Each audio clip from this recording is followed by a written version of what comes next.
In the midst of a chaotic battle, a young man in armor, Ryuka, watches with a grave expression as his companions fight. Below them, in the darkness of a pit, a single, menacing eye glares upward. His attention is violently broken when another party member, Adolf, grabs him by the collar. Adolf furiously calls him a useless baggage carrier, demanding to know why he isn't inside the chest he was assigned to. Adolf dismisses him as small fry. Soaked by a sudden downpour, Ryuka looks up from the ground and confirms that he is, of course, inside the chest. He is told that this level of resolve is hardly impressive and that he should just stay quiet. Ryuka, sweating and looking distressed, apologizes and agrees to endure it. Suddenly, the ground beneath him crumbles. A skeletal hand bursts from the earth and grabs his leg, pulling him down into an abyss. He realizes with horror that he was lied to. He tumbles into the darkness, landing hard in a desolate, rain-swept cavern. His eyes widen in terror as he takes in the grim surroundings. A colossal, monstrous hand slams down nearby, shaking the earth. As Ryuka stares up in fear, a strange mark on his own hand begins to glow faintly. From the gloom, a serene woman with long, pale hair and a simple white dress appears before him, holding a staff. He wonders if she is the queen of the tomb. She asks if he is the one who will meet his destiny. She kneels, her hand reaching for his. A mark on the back of her hand glows, a perfect match for the one on his arm. She tells him that she has been waiting for this day. Meanwhile, back above the chasm, Rebecca cries out Adolf's name in alarm. He whirls on her, his face a mask of fury, declaring that Ryuka was handed over to the sand and is dead. He had just declared Ryuka dead, but Rebecca immediately challenged his decision. She angrily questioned why he would abandon Ryuka, accusing him of doing so simply because Ryuka was weak and a burden. Adolf, however, remained unfazed, dismissing her concerns with a smirk. Her anger gave way to a desperate plea as she recalled a memory of a younger Ryuka, determined to become a great adventurer to repay a debt. She insisted that with time, he would have learned to manage his own limits, and that they should have continued to guide him. Losing his patience, Adolf lunged forward, grabbing her face with force. He snarled at her to be quiet, belittling her as just a healer, who had no place questioning a true adventurer. A teammate cried out her name, Rebecca, in shock. Before he could tighten his grip, another hand shot out, clamping down on his wrist. A calm voice declared, "That's enough." Rebecca looked up, her eyes widening in astonishment at the sight of Ryuka, alive and standing before them. "Ryuka," she breathed, relief washing over her. He offered a small smile, apologizing for making her worry. Adolf stared, dumbfounded, demanding to know how he could possibly be alive. Ryuka explained simply that someone had saved him. His shock quickly turned to fury. He grabbed Ryuka by the collar, demanding an explanation for his sudden change in demeanor and reminding him that he had been kicked out of the party. Unflustered, Ryuka replied that he understood he had to carry his own weight now, as he had no other choice. The calm response only fueled Adolf's rage. He screamed that the cursed brat had already been disposed of at the edge of death. As Rebecca watched with growing concern, Ryuka remained silent, his expression unreadable. His gaze then dropped to the back of his own hand. He observed with a start that the curse mark, which had been there moments before, was now vanishing. In a sudden display of strength, he shot his hand forward, seizing Adolf's arm and cutting his furious rant short. Adolf recoiled in pain and disbelief, unable to comprehend the source of this newfound power. The party's other female member, a woman with glasses, observed the scene with analytical coldness. She noted that Adolf's physical enhancement was active, yet Ryuka had overpowered him.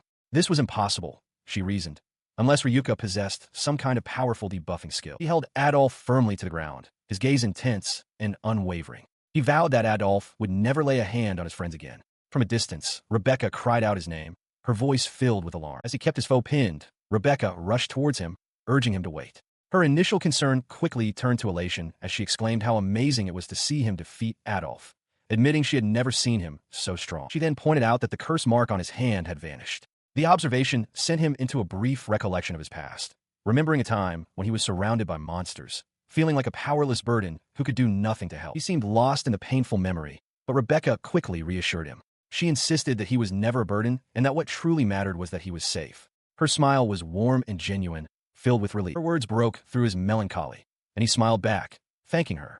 Rebecca, slightly flustered, replied that it was only natural, as they were friends.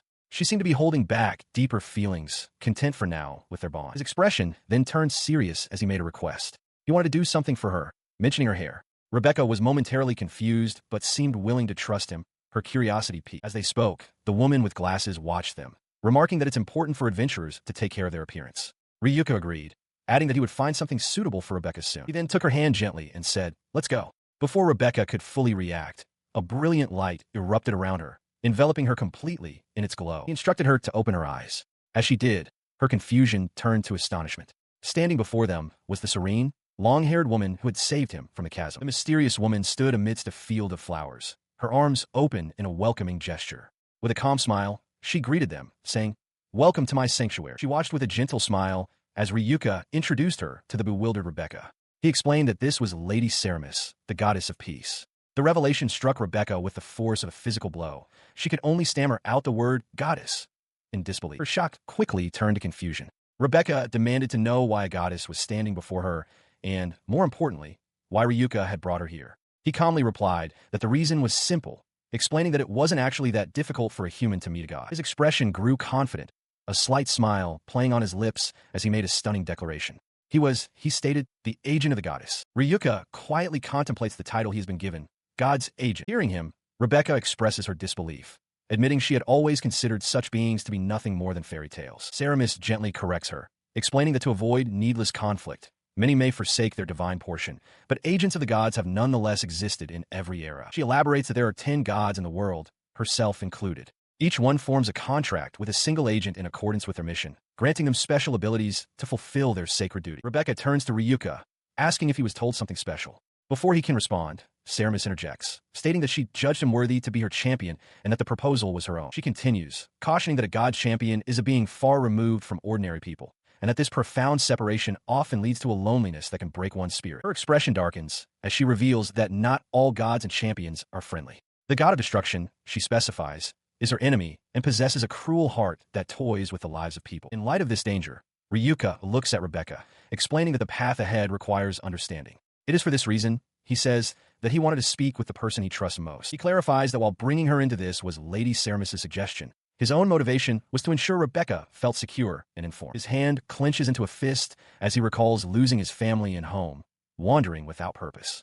He acknowledges that it was thanks to Rebecca that he survived. A memory surfaces, a younger, desolate Ryuka sitting alone until a young Rebecca offers him bread, telling him to eat and regain his strength. He stood beside Rebecca, adding that there was one more thing Lady Ceramis had taught him. The memory of the goddess's words surfaced. Ceramis had addressed Rebecca directly, promising that as a follower of a god, she could cure her mother's illness. This revelation left Rebecca stunned and speechless. Ryuka turned to her, his expression soft yet resolute. He took her hand, declaring his desire to be her strength and asking her to rely on him this time.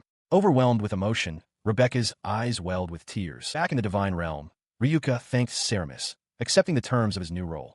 The goddess then bestowed upon him his first mission as the champion of the god of peace, to protect those who must be protected. He accepted without hesitation. In a flash of light, they were transported back to their original location.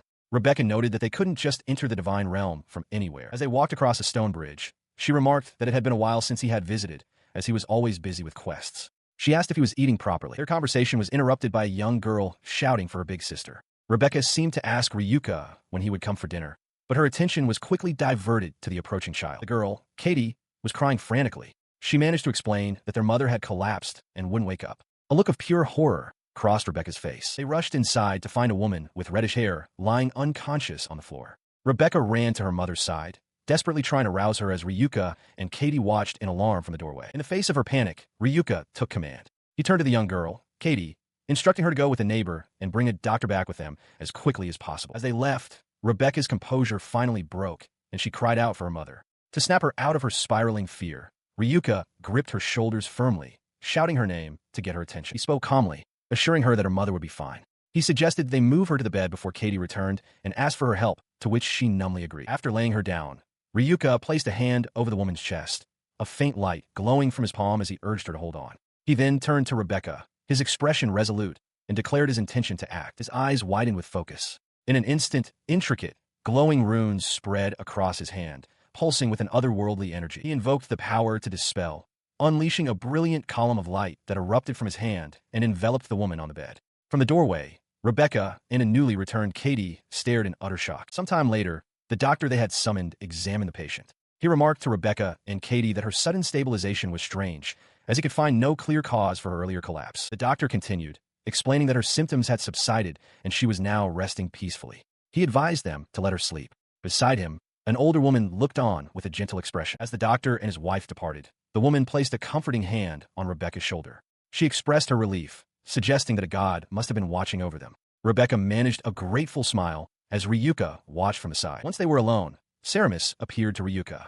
She revealed that he had dispelled a curse from the god of destruction, one that spreads misfortune and would have eventually killed its host. As he absorbed this, Rebecca called out, demanding to speak with him. He tried to deflect, but she insisted, determined to get answers. Tears of relief and gratitude streamed down Rebecca's face. With her hand over her heart, she looked toward Ryuka and thanked him with all her being. He watched her, his dark eyes reflecting the weight of the moment and the path he was now on. After she waved a cheerful goodbye, promising to see him the next day, he was left alone. His gaze fell to his own hands as he quietly addressed the goddess, Lady Ceramis. His thoughts materialized into a conversation with her. Clenching his fist with newfound resolve, he asked if it was truly all right for him to begin now, to use this power to help people like Rebecca. Ceramis affirmed her choice, stating she was glad to have chosen him. She then laid out his first objectives. He was to raise his adventurer rank to gain access to more information. After that, he needed to move her statue to a secure location. She gave a solemn warning that the god of destruction would certainly not be pleased by these actions. Placing a hand over her heart, Ceramis added one final, crucial piece of advice. Above all else, he must enjoy the adventure. With a look of understanding, Ryuka agreed. Heeding her words, Ryuka made his way to the Adventurers Guild. The woman with glasses at the counter asked if he was there to register, but pointed out a potential problem. As a minor, he would need a guardian's permission, which she acknowledged could be a difficult hurdle. She elaborated on the guild's policy, explaining that to ensure a stable livelihood for their members, they required either a guardian's signature or a letter of introduction from Noel. She apologized for the inconvenience. Just as Ryuka's path seemed blocked, Rebecca appeared. She had heard he was going to take on a quest, and, seeing his predicament, cheerfully suggested they go together, as she was already a registered adventurer. With her help, he accepted his first quest, the subjugation of 5 horned rabbits. Staring at the creatures, which were far more menacing than their name suggested, Ryuka expressed his surprise. Beside him, Ceramis apologized, admitting she hadn't thought to warn him about their true nature. He listened as Rebecca advised him.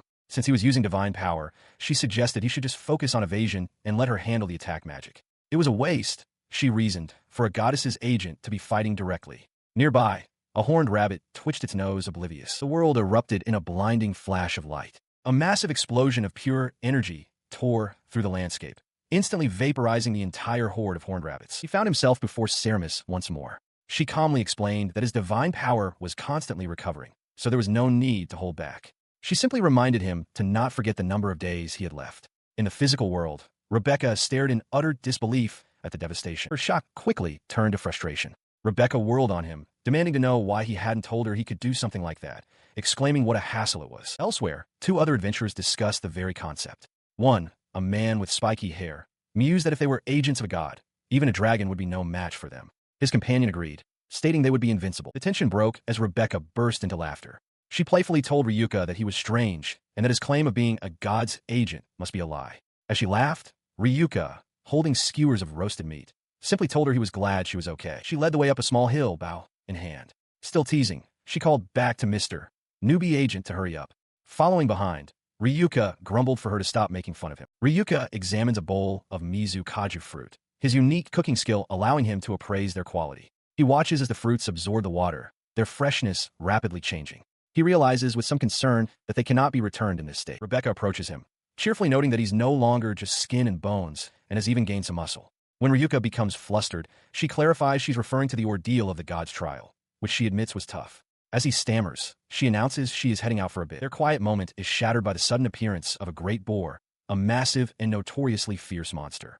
Without hesitation, Ryuka drops to the ground, assuming a battle-ready stance. The beast's eye glints with aggression. Sensing the imminent threat, Ryuka yells out a warning to wait. He attempts to charge forward, but Rebecca quickly intervenes, holding him back firmly by the chest to prevent a reckless attack. In that instant, a small, white, ethereal form, Ceramis, materializes before the boar. Under her calming presence, the beast's aggression seems to fade. Ryuka can only stare as Rebecca marvels at Ceramis's incredible power. He turns to Rebecca, pointing out how reckless it is for them to be completely unarmed. She agrees, but reassures him that for now, they are both safe. Her expression hardens with resolve. She tells Ryuka that she can't drag him into her problems, but since her fighting style is best suited for the rearguard, she proposes they cooperate. He agrees without hesitation, and the two prepare to face the challenge together. A massive, tusked beast crashes through a magical barrier, its eyes wild with rage. From a safe distance, Rebecca observes its movements, realizing it's being deliberately lured in a specific direction. To draw its attention, Ryuka leaps high into the air, positioning himself directly above the creature. He knows that by making himself the target, the beast's actions will become far more predictable. Just as he prepares to strike, a massive pillar of ice erupts from the earth, slamming into the beast's flank and stopping its charge cold. Ryuka looks on in surprise, exclaiming that the timing was perfect. Seizing the opportunity, Rebecca draws her bow, an arrow of pure energy knocked and ready. She takes aim at the immobilized creature and lets the shot fly, declaring her intent to finish it. The arrow finds its mark, and the great beast dissolves into particles of light. Ryuka, now wearing a simple white shirt, stands beside Ceramis as Rebecca approaches the clearing. Ceramis addresses her, acknowledging that while the explanation was complex, she understood that Rebecca had bravely used herself as bait. As a reward for her efforts, Ceramis offers her a small, glowing object. Rebecca accepts the gift with a quiet word of thanks. In that instant, a small, gelatinous white creature materializes with a soft pop. Ryuka jumps back, startled, demanding to know what it is. He stares at the strange being, which seems to have originated from Ceramis. She explains that this is a phantom slime, an exceedingly rare type of fairy. Ceramis elaborates that the slime was formed from the life force that was about to be lost from the defeated beast, and that it possesses a unique ability. Intrigued, Ryuka asks what kind of power it holds. Before receiving an answer, he scoops up the slime and eats it whole, chewing thoughtfully. Rebecca watches, concerned, and asks if he is all right. He simply confirms that he is fine. An old man with a long white beard examines the phantom slime, marveling at its properties. He exclaims that its material is incredibly valuable and asks if Ryuka is truly all right with using it. As the creature quivers, Rebecca explains that since it's a phantom slime, it will simply return to its original form. She reassures Ryuka that the slime has reformed. He looks startled, admitting he didn't even see it happen. Below him, the phantom slime wobbles, now fully restored. She then reminds him that since he was the one who wanted to eat the giant boar, he should be the one to prepare it. As Rebecca begins dismantling the beast's carcass, Ryuka smiles, ready for the task. He sets to work, skillfully butchering the large carcass, removing its parts, and skewering the fresh meat. The result is a platter of perfectly prepared giant boar skewers, ready for grilling. Rebecca eagerly grabs a skewer, thanking him for the meal before taking a bite. Ryuka sits beside her with his own full plate. He takes a bite himself, his expression one of pure satisfaction. Elsewhere, the woman with glasses from his former party looks on with a severe expression, thinking only of their failed quest. Meanwhile, back at a guild hall, one of Adolf's party members reports that even with reinforcements, their giant boar subjugation mission was a failure. He offers Adolf the internal organs they managed to salvage, as Adolf listens with a frustrated look. The woman with glasses interrupts, informing the man that Ryuka has submitted his withdrawal notice. She coldly tells him not to forget the proper procedures for finding a replacement. The man looks shocked, calling out Adolf's name in disbelief. Elsewhere, a dark fury consumes Adolf. His face, a mask of shadow and rage, contorts as he seethes over what he perceives as a blatant imitation. He silently vows to utterly crush Ryuka for his audacity. Unaware of the brewing hatred, Ryuka and Rebecca continue their meal. As Ryuka smiles, the small phantom slime perched on his shoulder, Rebecca pauses, a sudden sense of dread washing over her. In a small home, Rebecca eats with gusto, prompting her younger sister, Katie, to ask why she's eating so much. Rebecca, with her mouth full, dismisses the question. Katie reassures her, saying that since her big sister can go now, it's not a big deal, trying to offer encouragement for her departure. Her preparations continue at the local market. A kind shopkeeper, noting she's an adventurer, offers her some jerky for the road, telling her to be careful. As Rebecca accepts the gift, her thoughts drift, her expression somber. In the background, the woman with glasses watches her from a distance. Later, she sits on a bench with Ryuka, the food from the market resting beside her. Her cheerful facade has vanished. She looks down, telling him it's no use, and that he should leave town, seemingly for his own safety. Elsewhere, in a dimly lit corridor, Adolf places a hand on someone's shoulder, getting their attention. The person responds affirmatively, ready to proceed. At the doors of the Church of Peace, an elderly priest opens a heavy door, his expression shifting to one of surprise at the sight of his visitor. He faces a figure cloaked and hooded, with the small phantom slime peeking out from the robes. The priest explains that letting them in is difficult, as they are in the middle of preparations. Adolf watches from the background as the priest states that these preparations are for the goddess of peace, and that is final. The hooded figure speaks, accusing the Church of Peace of using Lady Ceramis's name to gather followers. The priest is taken aback. The figure continues, claiming to have a message from Ceramis herself. Flustered, the priest remarks that it was a good thing they registered with the guild. He stammers, admitting he was caught off guard, and asks if they are truly Lady Ceramis. The figure pulls back their hood, revealing not a goddess, but Ryuka. The priest stares in shock, demanding to know what he is doing there and why he was hiding his face. Inside a dimly lit room, an elderly priest addresses a hooded figure. He explains that while everyone believes the goddess of peace has descended, he is aware of the truth. His ancestors, he reveals, were her attendants, and he has known of her existence all along, a secret kept for her alone. He then tells her he has something to offer. With a determined look, the priest presents a long, sheathed sword, explaining that it has been passed down through his family for this very purpose. The ornate, dark blade is revealed as the woman, Ceramis, gazes upon it. Seeing her expression, The priest becomes flustered, quickly stating that he understands and will place his trust in Ryuka, as she has instructed. At that moment, a young man enters, startling the priest. He introduces himself as Ryuka, explaining that the goddess told him to come here. The priest, taken aback, can only utter the young man's name in surprise. He turns to the small phantom slime on his shoulder, asking if it's all right to leave it with the goddess. Ryuka then asks Aramis directly if she was the one who gave him the creature, commenting on its surprisingly thick and sweet nature. As Ryuka stands beside Aramis, the priest has a sudden, overwhelming realization. This young man is the goddess's new agent. Tears welling in his eyes, he cries out to God, lamenting what a terrible thing he has done. After composing himself, the priest addresses the goddess with renewed purpose. He states that as her attendant, it is his duty to determine the path she takes. Though she has chosen Ryuka, he cannot simply accept it without a test to the young man's work. He then turns his focus to Ryuka. The priest declares that he will entrust the power passed down through his family to him, but it will serve as a trial from the gods. He holds out a small pouch, instructing Ryuka to take it. Ryuka accepts the pouch with gratitude, promising to use it well. The priest explains its function. It is a special magic tool, a dimension pocket, which will allow him to carry many more items than normally possible. His eyes widen in surprise as he exclaims the item's name. Beside him, Aramis smiles warmly. She thanks Ryuka, observing that there are no truly bad people after all. Inside a small home, the elderly priest advises Ryuka that if a child is lost, it's best to give up on them, as there's nothing to be done. The woman beside him looks on with concern. Ryuka, however, looks resolute, stating that he will go. The priest questions this decision, asking if Ryuka truly believes he can defeat the previous agent. He holds out a small, key-like object, warning that Ryuka is no match for him. As Ryuka looks at the object, a faint image of Aramis appears in his mind. With a sudden urgency, the priest tosses the object to him, shouting for him to go. Ryuka catches it and immediately bolts out the door, running into the darkness of the night. Elsewhere, Rebecca and Katie are bound and gagged, held captive in a dimly lit room. As a man's hand grips her shoulder, Rebecca's eyes widen with the realization that someone has finally arrived. Their captor, a spiky-haired adventurer, steps forward to greet Ryuka, who now stands in the doorway. The adventurer sneers, remarking on how foolish Ryuka was to actually leave his weapon behind. He then grabs Rebecca by her bound arms, shouting her name and warning her not to move. Katie watches in terror from behind her. The adventurer continues his taunts, claiming that unlike Ryuka, he possesses the moon. He declares that he is strong, mocking Ryuka for his foolishness. His face twists in fury as dark, jagged markings spread across his skin. He screams that he will no longer be looked down upon and vows to prove his power by demonstrating Ryuka's powerlessness. With a savage cry, he raises his massive blade high, preparing to bring it down upon the helpless Rebecca and Katie. In her terror, Rebecca cries out Ryuka's name, but before the weapon can fall, a flash of movement intercepts it. Ryuka, wielding the small tool the priest gave him, blocks the devastating blow. His eyes burn with cold fury as he declares that he will never forgive this transgression. Ryuka confronts a large, bandaged man, blocking a strike with a glowing rod. Behind him, Rebecca shields young Katie. With a determined gaze, Ryuka thrusts his hand forward, unleashing a powerful blast of light that engulfs his opponent's head. The force of the blast sends the bandaged man flying, crashing into a pile of rubble where he lies motionless. Rebecca, visibly shaken, tells Ryuka he was late. She confesses how scared she was and that she never wants to experience something like that again. She continues, questioning why he didn't bring Rebecca and the others with him.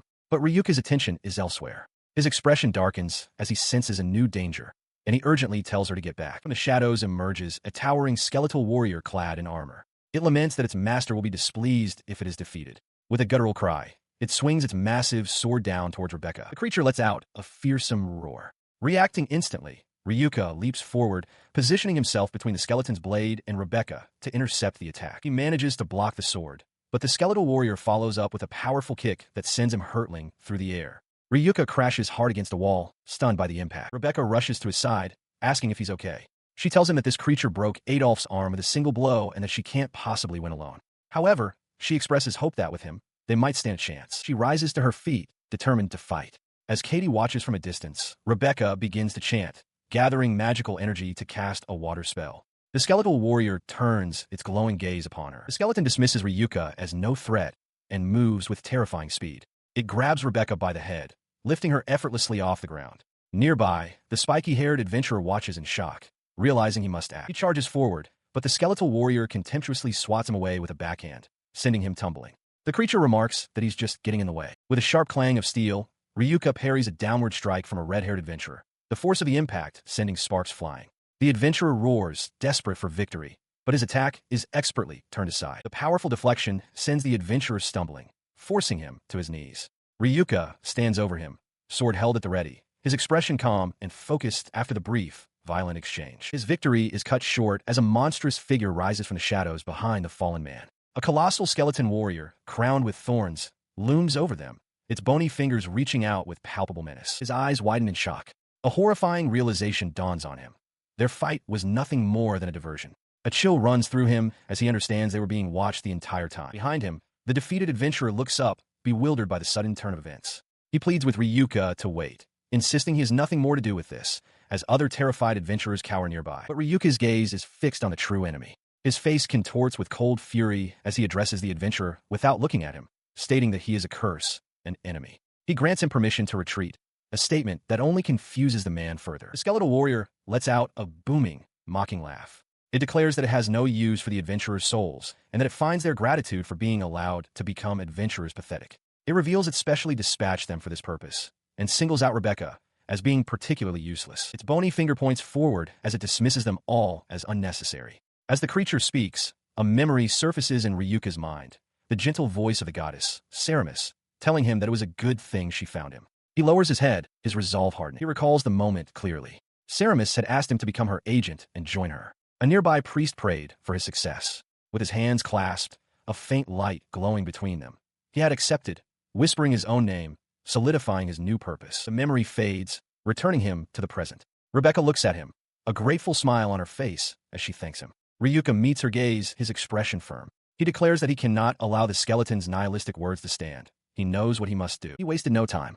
With a surge of power, he drove his fist directly into the red-haired adventurer's face, the impact echoing with a sharp crack. The force of the blow sent the man tumbling through the air. As the curse on the adventurer was dispelled, Ryuka drew his sword, his expression grim. He declared that the subordinate's enemies were his to deal with, and he would send the others back to Adolf and Rebecca. Within a cavern, Ryuka confronts a colossal skeletal warrior.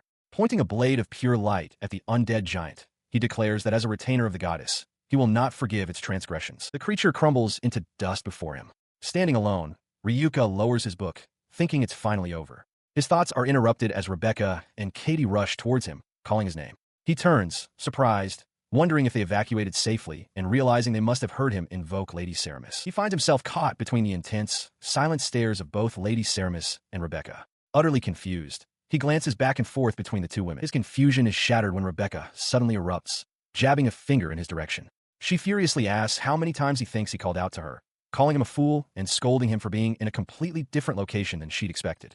Ryuka flinches, looking flustered by her outburst. Sometime later, Ryuka kneels before the captured adventurers, Adolf and his two companions, who are now bound securely. Rebecca stands nearby with her arms crossed, remarking that they can't let their guard down.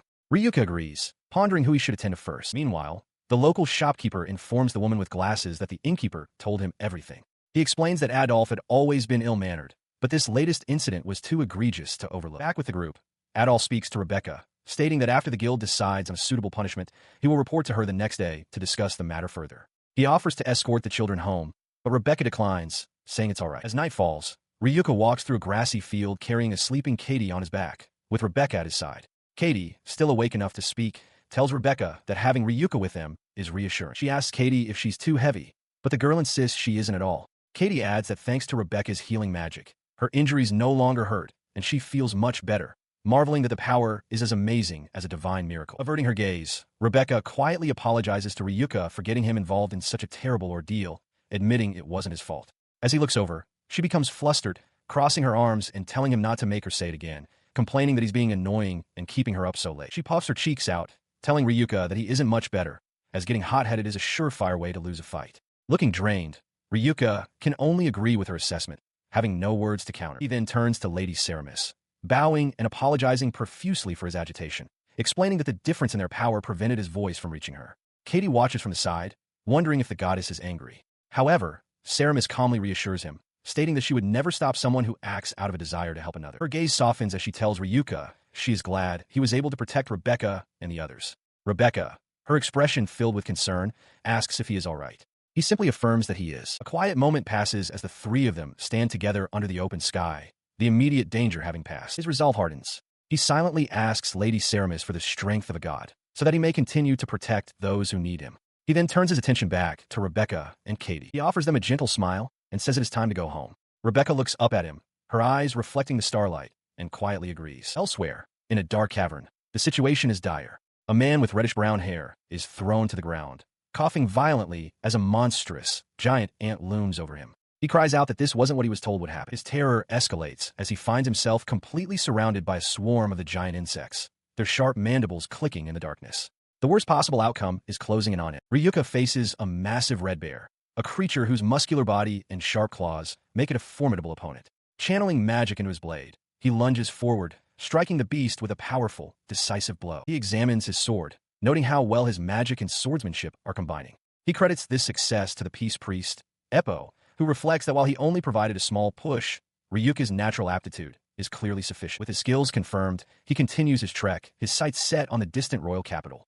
This journey is not without purpose. On his path, he is joined by Rebecca, who announces she will be accompanying him. He remarks on her impressive accuracy with her bow. They decide to hunt birds for their meal, as the red bear meat would be too tough. To formalize their partnership, she presents her adventurer's card, revealing her status as a rank 5 adventurer, much to the astonishment of a nearby man. She questions the large amount of provisions he's carrying, and he explains with a pained expression that his work as a hunter has vanished. The wild animals he was hired to ward off from the fields have disappeared. Rebecca then proposes a solution she learned of at the guild, a system that allows those leaving town to receive funds from their family. Hearing this, he realizes she intends to leave as well and asks if she discussed it with her family. She confirms that she did, but her voice trails off. With some hesitation, she clarifies her true motive. It isn't about her old job. She wants to go on an adventure with him. He takes her hands firmly, promising that while he won't force her, he will absolutely protect her from any danger. Flustered, she tries to deny any deeper meaning, but he simply smiles, admitting he is happy because he had already made the same decision himself. Her demeanor softens as she gazes at him. She urges him to focus on his own tasks, assuring him that she can protect herself and will not slow him down. She vows that her bow will always guard his back, regardless of the distance between them. He looks on, struck by her strength. With their resolve solidified, they clasp hands. He officially invites her to adventure with him, and she happily accepts. "It's a pleasure, Rebecca," he says, sealing their new partnership. His first true friend has now become his first companion. Sometime later, the newly formed party rests by a campfire, roasting meat over the flames. As the phantom slime looks on, Rebecca asks about their plan upon reaching the capital. He suggests their first goal should be to raise their adventurer rank, explaining that a higher rank will unlock access to more valuable information. He explains his reasoning with a somber expression, stating that he must help those who suffer from curses, even in a small way. He believes that by doing so, he might be able to grasp the nature of the retainers of destruction. His words catch Rebecca by surprise. She turns to him, her expression filled with concern, and asks if there are other dangerous individuals like the retainers of destruction. Pressing further, she asks him to tell her about the other gods as well. In this world, 10 gods exist: peace, destruction, love, life, death, sun, moon, earth, and sea. These deities, who brought war and plague to the world in the past, are fundamentally neutral, sometimes acting in ways that contradict their very essence. Among them, one must be especially wary of the gods of destruction and death. This divine reality is a present concern for Ryuka, who sits with Rebecca in a quiet clearing. After she is startled by a sound, he explains that while the goddess of life, Ceramis, is friendly towards humanity, the gods have forsaken their physical forms and cannot interact with the mortal plane. He muses that if they could find a suitable vessel, they might be able to cooperate with her to counter the curse of destruction. His explanation is cut short as Rebecca senses an approaching disturbance. She hears distant voices and the chaotic scrambling of footsteps just as a monstrous giant ant bursts through the foliage, its mandibles clicking menacingly. Without hesitation, Ryuka kneels and thrusts his hand forward. Sharp pillars of ice erupt from the ground beneath the creature, piercing its exoskeleton and stopping its charge cold. The impaled monster dissolves into nothingness, leaving only a shimmering magic stone where its body once lay. Rebecca expresses her surprise at the creature's sudden disappearance as Ryuka moves forward to retrieve the stone. He examines the stone, confirming his suspicion. The fact that the monster's body vanished, leaving only this magic stone, is a distinct trait of Labyrinth creatures. The troubling implication dawns on him. The Labyrinth is growing, its influence now reaching the surface world. His gaze drifts towards the distant royal capital, a fortress on the horizon. He finds it hard to believe that such a perilous threat could have gone undiscovered for so long, festering so near the heart of the kingdom. Rebecca breaks his train of thought, reminding him of the voices she heard. She reasons that they should head in the direction the monster came from. Agreeing with her logic, he urges them to make haste. They rush toward the source of the disturbance, only to find a desperate scene already unfolding. A young man and woman are surrounded by a swarm of giant ants. Nearby, an older nobleman unleashes a volley of flame lances at the creatures, but his female companion urgently tells him to stop, warning that using magic will only draw more of them. She insists they need healing magic instead. The fiery projectiles strike the ants' carapaces but have no effect, much to the nobleman's disbelief. A guard named Orva desperately shouts for his lord to retreat to the capital. As the creatures swarm them, the female adventurer can only watch, her eyes wide with terror. As she and her companion brace for the swarm's final charge, a tremendous torrent of water erupted from the side, crashing into the horde of giant ants and sweeping them away in a violent rush. Amidst the chaos, the young man, Orva, turned to her, asking if she was unharmed. The deluge subsided as quickly as it had appeared, leaving the ground clear of the monstrous insects. The nobleman fell to his knees, staring in stunned silence at the spot where certain death had loomed moments before. His companion, the merchant's daughter, looked on with wide-eyed relief. From the direction of the attack, a young man in armor emerged. It was Ryuka, who offered a reassuring smile, expressing his relief that he had made it in time. The young woman, recovering her composure, offered her sincere gratitude, thanking him for saving them from a perilous fate. She then formally introduced herself as Anne, the daughter of a merchant.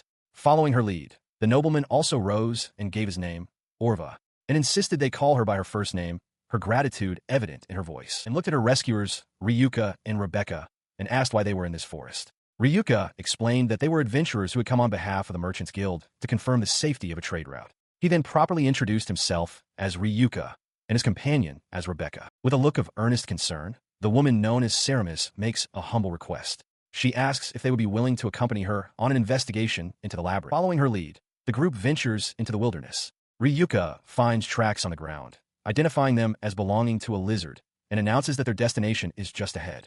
Ceramis, slightly out of breath, follows close by. They arrive in a clearing to find a large, dark, crystalline structure surrounded by giant ants.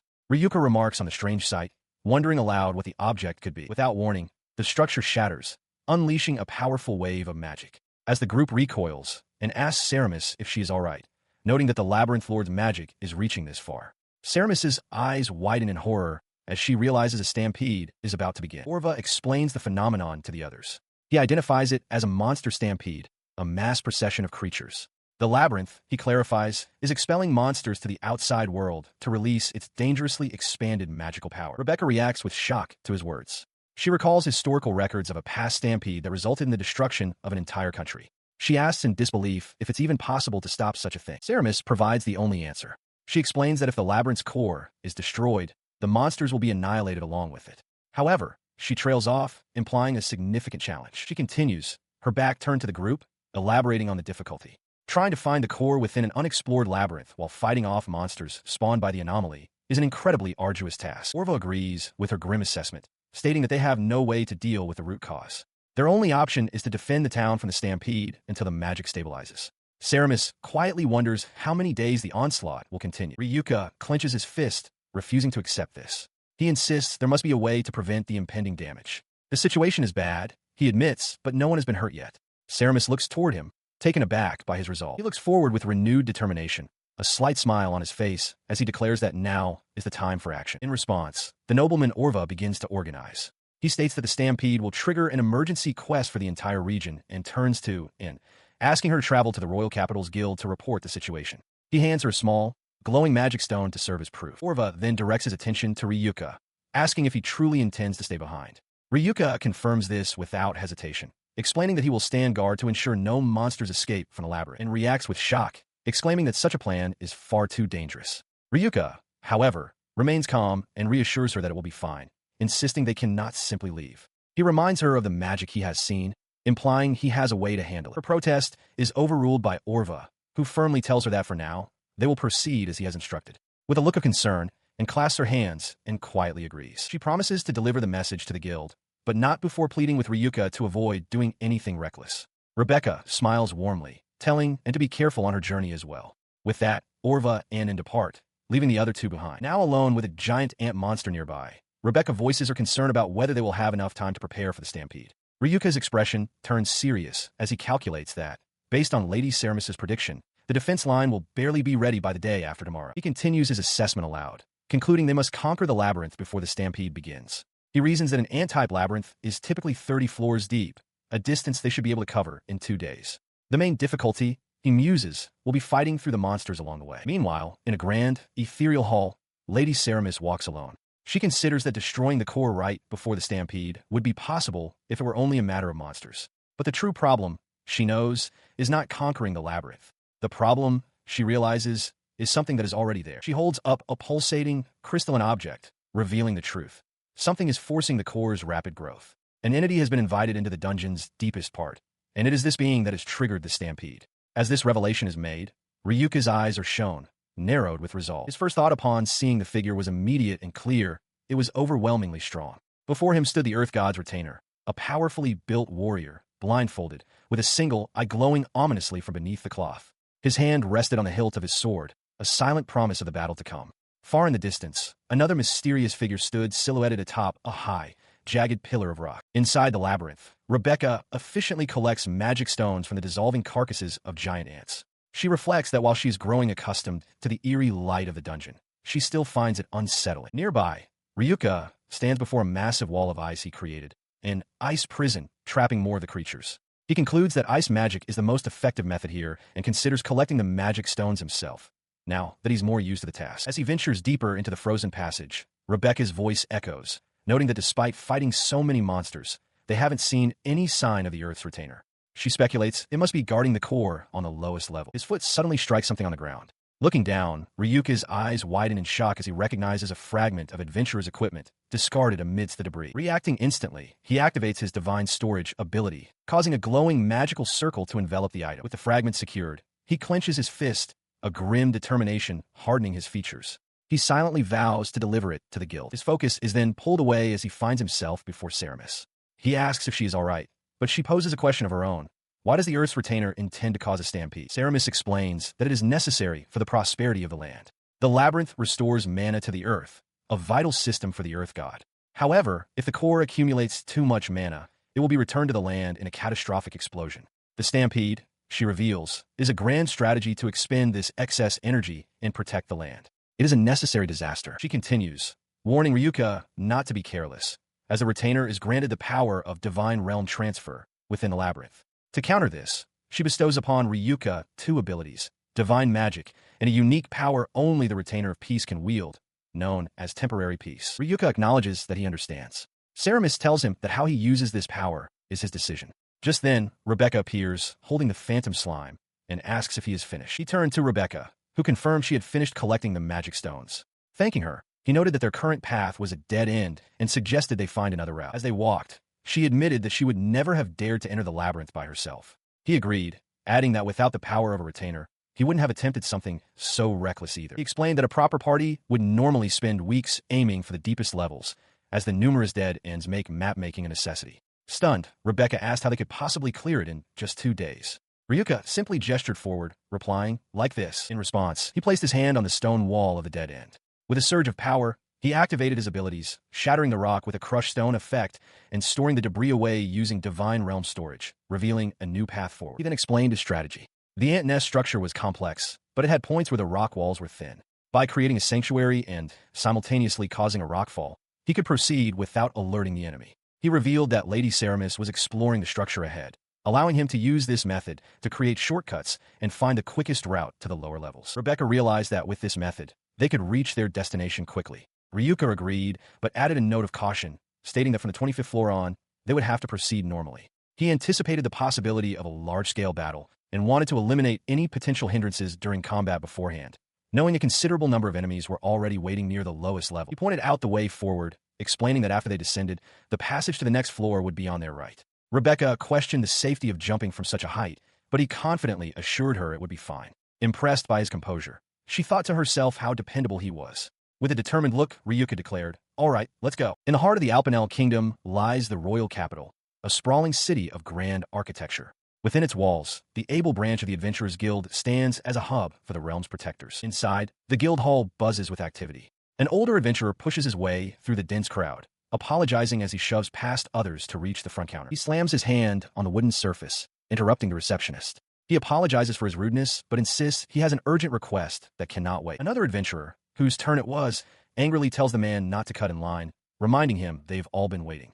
The receptionist tries to intervene, but the older man urgently declares that a dungeon has just appeared near the capital. Turning to address the entire hall, he raises his voice to announce that there are already signs of a monster stampede. He warns everyone that the capital is now in a critical situation. His warning is met with scorn. The adventurer he cut off scoffs, finding it unbelievable. He questions how a dungeon could be left unattended so close to the frequently patrolled capital, dismissing the idea of a stampede as nonsense. As murmurs of disbelief spread, a hooded figure steps forward. A young woman acknowledges that she understands why they find it hard to believe. She continues, her tone grave, stating that this is an unprecedented situation.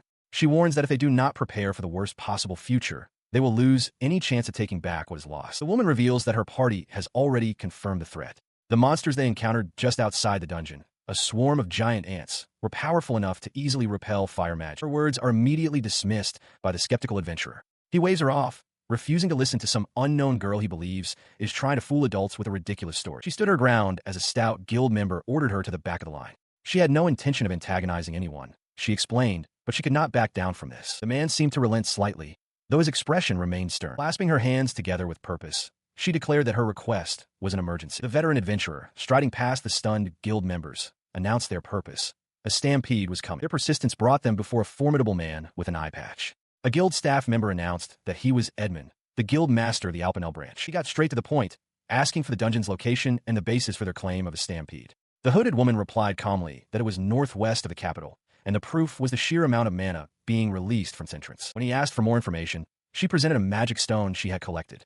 A guild analyst with braided hair stepped forward to take the stone for analysis. The stone was placed upon a glowing dais, and magical energy flared as the analysis began. The analyst stared at the results, her expression turning grave. The monster was a silver ant, she reported, merely a worker. Yet, all of its stats were equivalent to a grade 3 monster. The news struck the room like a thunderclap.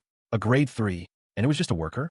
The guild master and the veteran adventurer exchanged horrified glances, realizing this meant a massive swarm of powerful monsters was on its way. He gripped his hands, sweat beading on his brow as the grim reality set in. If a mere worker ant was grade 3, he wondered aloud what the boss would be, even considering whether it would be better to just flee the capital.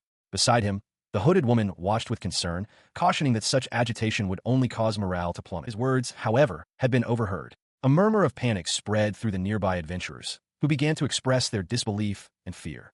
In an instant, Edmund's expression hardened. He spun around, his voice booming through the hall as he roared for silence. He declared that monster hunting is the domain of adventurers and issued a challenge. Those with confidence in their arms were to step forward, while the weak should stay back and prepare to throw spears. Inside the bustling guild hall, Guildmaster Edmund addresses the assembled adventurers with a grave expression. He declares that a substantial reward will be issued by the state to any who help defend the capital until the impending stampede subsides. He adds with a challenging tone that no fool would run away when there's gold to be made from the coming danger. Hearing his words, a fire ignites in the eyes of the adventurers. One of them proclaims that their success is a matter of their pride, refusing to back down. From within the crowd, the hooded woman, and observes as the expressions of everyone around her harden with newfound resolve. Seizing the moment, Edmund thrusts his fist into the air and roars that this is an emergency quest, sending a wave of cheers erupting through the hall. Elsewhere in the guild, the staff springs into action. The veteran adventurer issues urgent commands. Send a report to the surrounding guilds and form a reconnaissance unit from adventurers of rank 2 and above to gather intelligence on the stampede. The mobilization continues at a frantic pace. Mages are dispatched to the front lines to erect defensive walls. A request for supply transport is sent to the commercial guild, and the blacksmith guild is tasked with gathering every available bow and shield. Back in the main hall, Edmund's voice booms once more. He orders that the National Army be informed of the situation, reminding everyone that protecting the people is their sworn duty. He concludes his rousing speech with a confident thumbs up. Nearby, Anne stands silently beside the veteran adventurer, having taken in the entire scene. Moments later, while walking through the city streets, a small, white, bird-like creature swoops down towards them. The veteran adventurer points it out too, and as the creature calls her name, it lands gently on her outstretched arm, and addresses the creature as Martha and asks what is wrong. With urgency in its voice, Martha reports that it is an emergency, telling Henriette Selma that she has been urgently summoned and must return at once. She acknowledges the message, releasing the small creature back into the sky. The veteran adventurer beside her urges a hasty return, addressing her as Anne. She, however, requests a little more time, her thoughts turning to the two companions who remain behind, hoping for their safety. Her expression is heavy with concern, but she resolves to trust in the strength of her companions. They were formidable, she recalls, and decides that she must believe in them and wait. Meanwhile, at the capital's defensive wall, preparations are frantic. A young defender carries a barrel as orders are shouted to bring more water and for the slingers to get ready. The captain points towards the fortifications, declaring that the battle will continue into the night and commanding his men to check the bonfires in preparation. The young defender from before stands watch, gazing out from the wall towards the distant tree-lined mountains. His eyes widen. On the horizon, he spots a rising plume of dust, the unmistakable sign of a large, approaching force. Sweat beads on his face. Reacting instantly, he grabs a mallet and frantically strikes a metal plate, sounding the alarm across the battlements. As the alarm rings out, the lookout's cry echoes, "Enemy attack!" Below, Guildmaster Edmund stands with the assembled adventurers and orders them to get ready. The source of the dust cloud becomes terrifyingly clear. A massive swarm of giant, silver-colored ants crests the hill, charging directly for the wall. With a fierce roar, Edmund issues his command to the defenders. They are to hold the line. Not a single one is to get through. Deep within the cavern, Ryuka and Rebecca stand over the defeated remains of a giant insectoid creature, poised for what lies ahead. He receives a telepathic message from Camus, who informs him that the stampede has begun on the surface, but reassures him that the guild's defense line is holding for now. He turns to his companion, Henriette, remarking that things went surprisingly well. Now, he concludes, the rest is up to them. Rebecca, meanwhile, asks the phantom slime if it can wait for them in the divine realm. The small creature puffs up in protest, and she realizes it fully intends to come along, considering itself their companion. Ryuka refocuses on their primary goal, asking Rebecca if she is prepared. He announces that they have reached the final area. With a determined smile, she confirms that she has been ready for a long time. Before them, a colossal winged ant queen carries the glowing labyrinth core on its back, surrounded by a swarm of smaller ants. Ryuka points toward the target and gives the command to advance. He leaps into action, vaulting over the swarm of lesser monsters to get closer to the queen, while Rebecca provides covering fire from a distance. As he closes the distance, a figure drops from above, swinging a massive blade. Ryuka reacts just in time, his own sword groaning under the force of the powerful, unexpected blow. The attacker lands heavily, the impact sending Ryuka sliding backward across the cavern floor. Ryuka steadies himself, staring down the powerful warrior who blocked his path. The man, the Earth God's retainer, looks on with a stern expression, wondering aloud why another person is in this sacred place. The warrior stands impassively as Ryuka explains his mission. To prevent the labyrinth from disappearing and causing a stampede, he has come to destroy the core. He pleads with the man, asking him not to stand in their way. The warrior dismisses his plea entirely. He declares that such matters are of no concern to him. His only role is to witness the growth of this core. He turns back to Ryuka, stating plainly that he will not allow the core's destruction. He scoffs at the idea of a one-on-one fight, pointing out that Ryuka hasn't even noticed his attempt. The gravity of the situation settles upon him. He understands that any hesitation now would be fatal. Sensing the shift in resolve, the warrior's face darkens. He challenges Ryuka, asking if he truly intends to raise his sword against him. In response, he hefts his own massive blade, roaring that he will show no mercy and cut him down. A tremor of fear runs through Ryuka. His eyes widen as his hand tightens, trembling, on the hilt of his sword. A blindfolded warrior with white hair speaks with grim finality, his voice low. He states that he has already given his warning. Following this declaration, he clashes violently with Ryuka.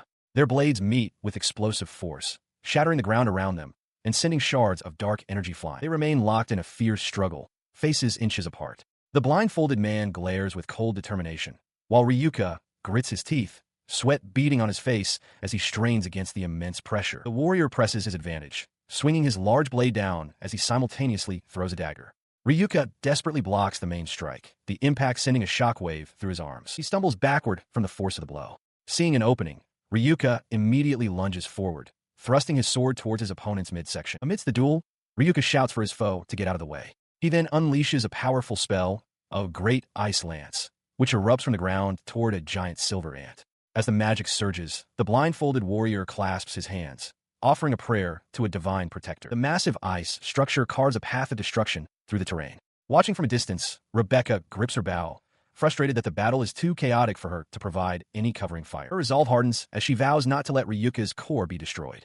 The phantom slime perched on her shoulder puffs up and shifts, appearing to help her line up a shot. She fires her arrow, but the blindfolded assassin reacts instantly, deflecting the projectile with a casual flick of his sword. On the ground below, Ryuka looks on in disbelief, questioning how Rebecca could have possibly missed her mark. Seeing the assassin's attention shift, Ryuka yells at him not to lay a hand on Rebecca. The warrior coolly dismisses him as a nuisance, his focus now entirely on the archer standing near the massive ice shard. His focus on the distant woman was broken by the voice of his primary target.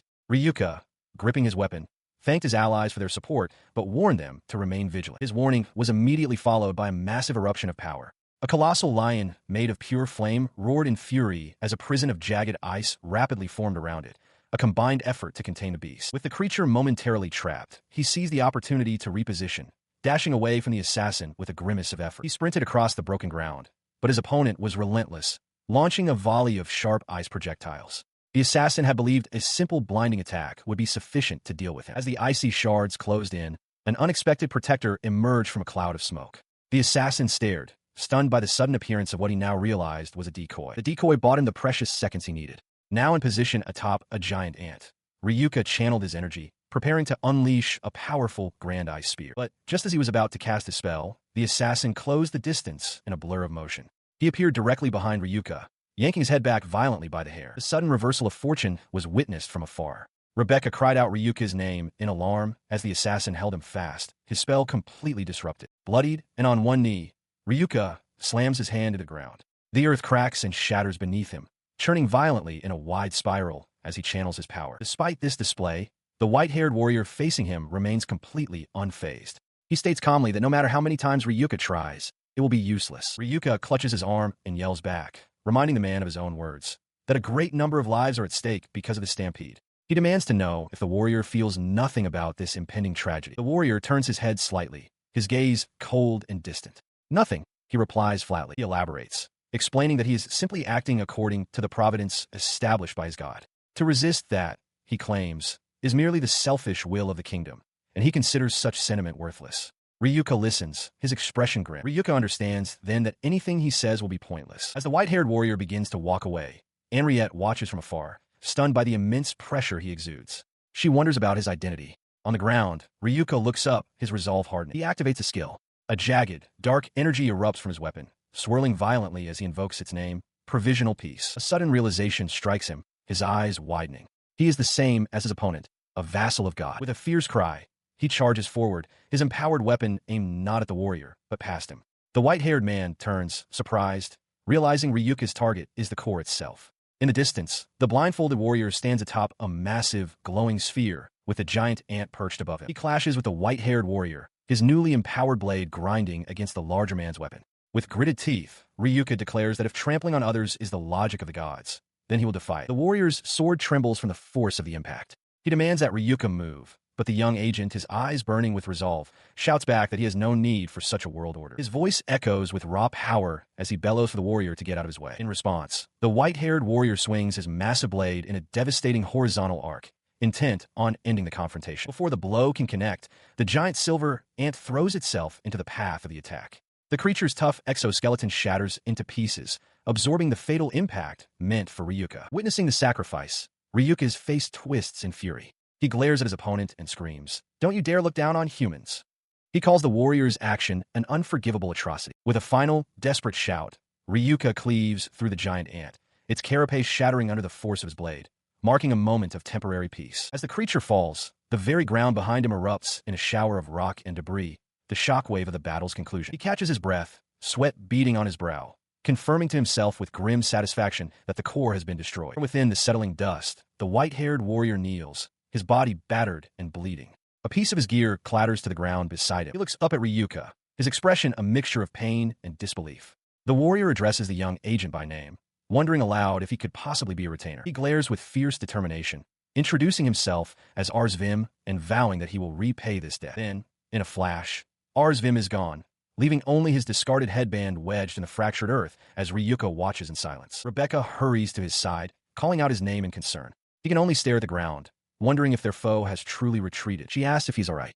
He forces a smile, insisting he's perfectly fine, but immediately contradicts himself by noting the significant amount of blood he's losing. Panicked, Rebecca declares they must stop the bleeding immediately. As she reaches for him, he yelps in pain at her touch. He lay on the fractured ground as Rebecca frantically tried to reassure him, insisting he would be fine because he was strong. Her confidence quickly crumbled into panic as she noted the sheer amount of blood, questioning why he had no recovery medicine or bandages from the divine realm. In response to her rising panic, he reached out and weakly grasped her hand. He urged her to calm down, telling her to be quiet. His attempt to soothe her failed. Rebecca cried out that it was no use, her voice strained with desperation. She lamented that her healing wasn't working and the bleeding still hadn't stopped. Ryuka winced, covering his eyes with a gloved hand as a wave of pain washed over him. He conceded that the bleeding hadn't stopped, admitting that he was severely injured. Hearing his admission, Rebecca's expression hardened with resolve. She told him not to try and bluff his way through the pain. She knelt over him, pleading for him to please stay still until she could properly treat his wounds. As she tended to him, she reflected on how truly dangerous the encounter with the god's retainer had been. Her heart, she realized, was still pounding from the ordeal. Lying on his back with the phantom slime resting on his chest, Ryuka looked up at her and promised that he would do better next time. Rebecca leaned closer, her expression softening into one of pure concern. She quietly apologized for having made him worry. Tears welled in her eyes as she gazed down at him. She told him gently that he should rest now, just for a little while longer. Elsewhere, a crisis was unfolding. A seemingly endless column of giant ants marched with a thunderous clatter, their destination a fortified defense line shimmering with magical energy. On the battlefield, a commander roars in desperation. The final defense line has been breached, and he declares the situation hopeless. He bellows an order for someone to use ice magic to stop the enemy's advance. The chaos he surveyed was a swarm of giant, monstrous ants climbing over the spiked wooden barricades, their sheer numbers overwhelming the defenders. But before any magic could be cast, the advancing horde abruptly halted. Ryuka and a distant robed figure could only watch in confusion as the entire swarm froze in place. From another part of the battlefield, Adolf witnessed one of the motionless creatures get blasted away by an unseen force, sending it tumbling through the air. His attention, along with the others, was then drawn toward the horizon, where a colossal pillar of light shot into the sky. He could only stand and wonder what could have possibly happened. The following day, at the guild's reception desk, a hooded woman approached the counter. She politely got the receptionist's attention, explaining that she had come to turn in the belongings of an adventurer she found in a labyrinth. She placed a satchel on the counter, requesting that the bag and all its contents be stored, as they were the effects of the deceased. The receptionist accepted, promising to identify the owner and ensure the items reached their family, expressing her sympathies for their hard work. The woman, revealed to be Henriette, turned to Ryuka and accepted his thanks. She remarked with a slight blush that he was a very serious person, not one to complain. Just as they were preparing to leave, the receptionist called out to the adventurer. She had already begun processing the items and had found a clue, a document identifying the adventurer as Heian, whose last quest was to investigate a newly discovered dungeon from which he had not returned. This discovery led them directly to the guildmaster. The large, eye-patch-wearing man stood with his arms crossed, formally introducing himself as Edmund and acknowledging Ryuka and Rebecca by name. He questions if Ryuka is truly a rank 5 adventurer. Ryuka confirms that he is, but admits he still lacks the necessary experience for promotion. He then asks if they were the ones who recovered the belongings from the labyrinth. Ryuka affirms, and Rebecca explains that they found the items by chance near the entrance, right where the stampede had occurred. Ryuka watches him, a bead of sweat on his brow as the guild master's single eye scrutinizes them intensely. The guild master sighs, apologizing for summoning them so abruptly. He explains that the stampede was an unprecedented event that appeared without warning, and the fact that the invasion ended so suddenly is a complete mystery. He continues, stating that he wanted to hear their story because it was related to the labyrinth, and more importantly, because he has a request for them. As he speaks, the guild analyst beside him presents a sealed envelope. The envelope is a letter from the deceased. Ryuka, surprised, asks if it is indeed a letter. He explains that the letter is from Anne, revealing that they have been receiving communications from her since the previous night. Rebecca listens beside him, her expression thoughtful. He elaborates that it was thanks to Anne's warning that they were able to learn of the crisis. Because of this, he feels it is only right to deliver her companion's belongings and offer their thanks in person. The guild master seems satisfied with this answer, remarking that it's good they don't have to pursue them.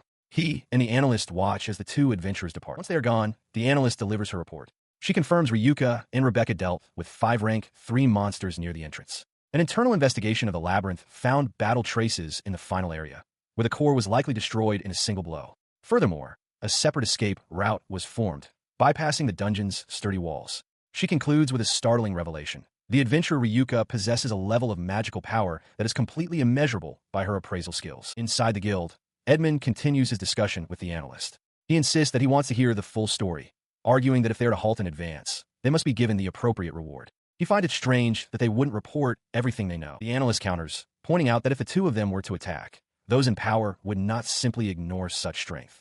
She advises that for now, it is best to conceal the truth. Edmund listens, then grimly tells her to trust him for the time being. Meanwhile, having left the guild hall, Ryuka walks through the city streets with Rebecca. He reflects internally that he cannot keep up the bluff forever, his expression somber. The tension of the meeting finally breaks, and he lets out a shaky breath, admitting to Rebecca just how incredibly nervous he was. She, too, looks utterly drained from the ordeal. Back in his office, Guild Master Edmund stares out the window, his mind racing. He wonders if Ryuka's destruction of the dungeon core has been exposed.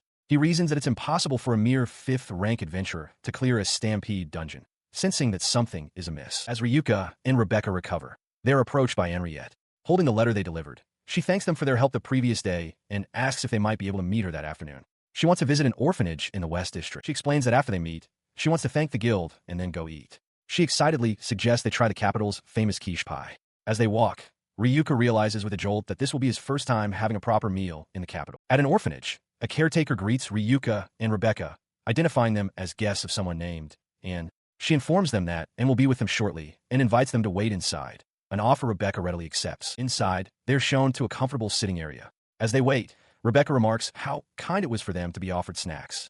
Ryuka sits beside her, looking relaxed. As they sit, Rebecca's attention is suddenly drawn to the phantom slime, which begins to shake and emit a soft knocking sound from within its little nightcap. Startled, she asks what's happening. Her question is answered by the sound of a nearby door opening. Both she and Ryuka turn towards the sound as a voice apologizes for the wait. The person who enters is, dressed in an elegant gown. She expresses her relief that they are both safe. As Ryuka looks up in surprise, an elderly maid introduces herself as Martha, explaining she will hear their report downstairs, leaving and to speak with them alone. She then makes a stunning declaration, formally introducing herself as Henriette Alpanel, the third princess of the country. The revelation hits Ryuka and Rebecca with full force, and they can only stare in shock, exclaiming her royal title. The revelation leaves them speechless. Ryuka, now standing stiffly, immediately apologizes for their immense rudeness, having been unaware of her identity. Henriette simply smiles, telling them not to worry and inviting them to sit together. She gestures for them to sit, and once they do, she bows her head deeply in a gesture of profound respect. She formally thanks them again, stating that they saved the kingdom from a great crisis. Her formal gratitude makes Ryuka intensely uncomfortable. He waves his hands dismissively, insisting they had nothing to do with conquering the labyrinth, while Rebecca stammers in agreement.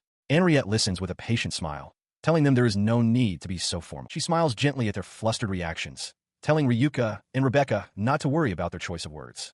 She wants to speak with them not as a princess, but as Anne. She began by explaining that she had heard from Edmund about the labyrinth, that no one who entered had ever claimed to have conquered it. But she trailed off there was more to it. With a warm, genuine smile, she thanked them once more. Ryuka insisted that he had witnessed her true strength, believing that only she could have possibly conquered such a place. Rebecca nodded in agreement. He then asked if she had any plans, and she confirmed she did not. She then made a request. Could they meet with someone now? Surprised but willing, Ryuka and Rebecca readily agreed. Pleased with their answer, she turned to her attendant, Martha, asking her to manage things for a short while. Martha bowed in understanding. Henriette then faced the adventurers again, extending her hands and asking them to join with hers. She explained that she wanted to introduce them to a friend, leaving Ryuka and Rebecca puzzled by the sudden development. As they took her hands, a brilliant, divine light flared around them, initiating a transfer to another realm. The blinding light faded, revealing a serene, sun-drenched meadow filled with fluttering butterflies. Henriette gently told them it was now safe to open their eyes. Before them stood a colossal, ancient tree, its branches cradling an ornate gazebo. Henriette announced that she had brought them to this special place. As they approached, a cheerful voice called down from the gazebo, welcoming them and expressing delight at their arrival. Ryuka and Rebecca looked up, startled. A figure with long twin tails, pointed ears, and multiple arms greeted them with a smile. She introduced herself as Milora, the goddess of life, and formally welcomed them to her divine realm. With a playful wink, she addressed Ryuka directly, acknowledging him as the retainer of Ceramus. With a joyful cry, the goddess of life, Milora, rushes towards Ryuka and Rebecca. She thanks them for stopping the stampede, exclaiming that they saved many lives. As Ryuka stammers in surprise, Milora embraces him tightly, declaring her affection. From a distance, Ceramus watches with a gentle smile, observing that Milora hasn't changed at all. She then turns and embraces Ceramus, happy to see her. Ryuka, still bewildered, asks why Ceramus is here. Milora explains that she invited Ceramus and her companion to the divine realm. With a welcoming gesture, Milora then ushers them all towards a prepared table, insisting they sit so she can properly thank them. As they all sit together, Henriette expresses her shock at being in the presence of a queen. Milora looks around the table, voicing her wish that they could all get along so well with everyone else. She continues, explaining that the god of the earth is troubled not only by the stampede, but also by the land's prosperity, as there are other ways for it to flourish. Milora notes that the Earth's retainers have a large martial faction, and she is grateful that Ryuka's group managed to repel them. With a warm smile, she thanks them once more. Her attention then shifts to Ryuka, asking if he has decided on his next destination. When he confirms he has not, Milora suggests that he should consider visiting the Listley kingdom. She enthusiastically describes it as a place of natural abundance with delicious food and many sights to see. However, her tone shifts slightly as she adds a warning that something troublesome may be occurring there. Milora explains that Henriette, being royalty, keeps an eye on various businesses and has detailed information on foreign nations. She reveals that intelligence has been received about a man-eating labyrinth on the border of the Listley kingdom. Her expression turns serious. She asserts that there must be a reason for lives being lost in a place called a man-eating labyrinth. As the goddess of life, she wishes to make a request. If lives are being threatened so carelessly, she wants the source of the threat dealt with. She looks directly at Ryuka and Ceramus, asking if they would be willing to handle the situation according to their own judgment. Beside them, the pointy-eared queen speaks up, stating that she too has a request. She explains that while she should be the one to act as a retainer, Her position as queen prevents her from moving freely into other countries. The queen listens as Henriette explains that, given her current work, she does not wish to leave the kingdom. Ryuka's expression is serious as the history of the problem is laid bare. 4 years ago, the kin of the god of destruction brought a cursed disaster upon the Alpanel kingdom, and the sickness from that curse still lingers. Henriette recounts how she has been performing widespread healing to suppress the debilitating effects of the illness. She warns that if the curse is not stopped soon, the number of people whose bodies are consumed by it will only continue to grow. She reassures him, explaining that they have successfully developed a medicine to purify the curse and are preparing for mass production so everyone can live in peace. As she speaks, Ryuka's gloved hand clenches into a fist. Henriette offers him her thanks. Her attention then turns to Rebecca. Henriette reveals that her own mother suffered from the curse, and it was thanks to Ryuka that she was treated. She gratefully thanks Rebecca for protecting her for 4 long years and smiles, saying she was glad to be of help. The queen asks the group if they will lend their strength. Rebecca immediately states she will go wherever Ryuka goes, and Henriette adds that she will entrust the decision to him as well. With his companion's support clear, he makes his decision. Ryuka declares that they will go to the man-eating labyrinth, and, in their absence, he entrusts the Alpanel kingdom to the queen. He then makes a request of his own, asking that they be informed if any new information about the god of destruction's kin is acquired. Henriette enthusiastically agrees, exclaiming that of course she will. With the agreement finalized, the queen stands and declares that it's settled. Rebecca smiles, confident that it is a request they can handle, while Henriette promises to gather any and all information for them. A sense of unity forms. Ryuka suggests that they all cooperate, a sentiment echoed by the smiling faces of Rebecca, Henriette, the queen, and Ceramus. Below them, the phantom slime lets out a small chirp of agreement. He and Rebecca were met with an overwhelming display of support from Henriette. With a grand, theatrical gesture, she declared that she would fully support their journey. She proudly presented a trove of supplies she had gathered, maps of the surrounding countries exclusive to the royal family, ample travel funds, a popular adventurer's set from the capital, and even a stack of guidebooks and memos compiled from various merchants. Stunned by the sheer volume of preparation, Ryuka could only ask if she had truly done all of this herself, while Rebecca stared in wide-eyed disbelief. Henriette Alpanel beams, declaring that the preparations for their journey were enjoyable and that she loves investigating things. Beside her, Rebecca smiles and suggests that the 3 of them should go on an adventure together sometime, an idea that Ryuka seems to appreciate. Her mind drifts to the thought of adventure. Surrounded by an idyllic vision of flowers, with her mother and Milora in the background, Henriette clasps her hands together and expresses a heartfelt wish to one day embark on an adventure with her 2 new friends. Moved by this sentiment, she pulls Rebecca into a warm embrace, promising to welcome her back anytime and thanking her. Moments later, as Ryuka and Rebecca depart, Henriette and her maid, Martha, wave farewell, wishing them good fortune on their travels. Aboard a large sailing vessel, the pair approaches their destination. Rebecca points towards the coastline, identifying it as the Listley kingdom and their port of entry, the city of Chitel. She shivers on the deck, wrapping her arms around herself and remarking on the cold. Ryuka explains that the Listley kingdom is situated much farther north than the Alpanel kingdom they just left. Upon disembarking in the bustling port, Ryuka notes the larger-than-expected crowd. He consults a guide, reading that the region's rich nature, abundance of monsters, and high labyrinth appearance rate attract many adventurers. Rebecca, now bundled in a warm cloak he provided, thanks him and suggests they find something warm to eat, a proposal to which he readily agrees. Their search for food is interrupted when a young boy rushes towards them. He urgently pleads for their help, asking them to find someone for him and to look at something he has. The boy explains that someone important to him has gone missing inside the labyrinth. Rebecca's expression softens with empathy, remarking on how painful it must be to lose a loved one. Ryuka quietly agrees, his face grim. Having accepted the boy's request, the group proceeds to an immigration checkpoint. An official examines their papers and confirms that, as adventurers, their entry procedures are in order. Ryuka states their intent to resolve the labyrinth matter quickly. The official returns their documents and gives them directions, explaining that the Adventurers Guild in Chitel is on the main street and will be easy to find. Ryuka offers his thanks as the 3 of them prepare to head into the city proper. He stops them, confirming they are adventurers before pleading with them to listen to his request. Rebecca quietly points out to Ryuka that it's the same boy from before, and Ryuka acknowledges the developing situation. He looks down with a sorrowful expression, admitting that he knows they've only come to the city for sightseeing. He then asks earnestly if they can truly abandon someone who is in trouble. His heartfelt plea catches Ryuka and Rebecca by surprise, their expressions showing they are taken aback by his sincerity. Because of this, Ryuka relents, agreeing to at least hear what the boy has to say. The 3 of them walk toward a nearby inn called the Twilight Pavilion. Inside, while eating some skewered meat, the boy introduces himself as Noel. He explains that he was searching for adventurers who would be willing to accompany him into a labyrinth. As they sit at a table, he elaborates on the situation. The nearby labyrinth was once considered ordinary, with no particularly strong monsters, and many people explored it for items. However, 3 months ago, people began to go missing. At first, it was assumed to be monster attacks. Noel then reveals that his parents were among those who disappeared. He continues, explaining that the guild dispatched an investigation team, but that team never returned. To this day, he has no idea whether his parents are safe or not. He explains that the area has now been declared a forbidden zone, but he cannot accept the situation as it is. His expression hardens with resolve. He is prepared for any outcome, he says, but he cannot simply wait. He wants to find the person he is looking for with his own hands. Looking at them directly, he makes his case.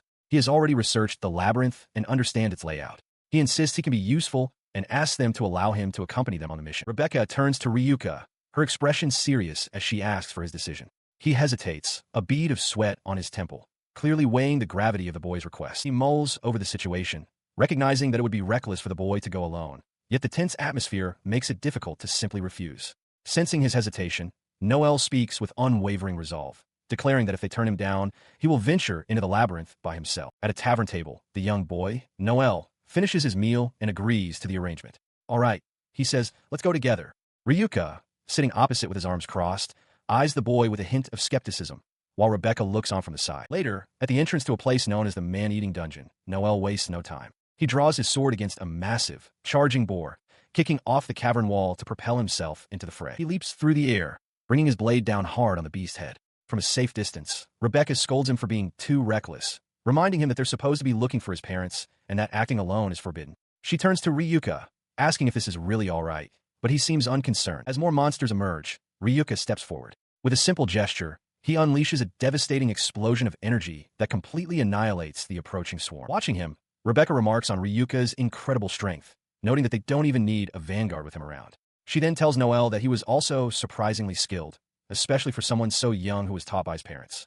Noel silently acknowledges that with these two, he'll be fine, and decides they should press on. Her comment about his age, however, prompts a sudden objection from Noel. He stands defiantly and declares that he is not small, claiming to be about the same age as them, 16 or maybe even 17. Both Ryuka and Rebecca are left speechless by the revelation. As they continue deeper, Ryuka asks what kind of ability Noel possesses to make him so confident.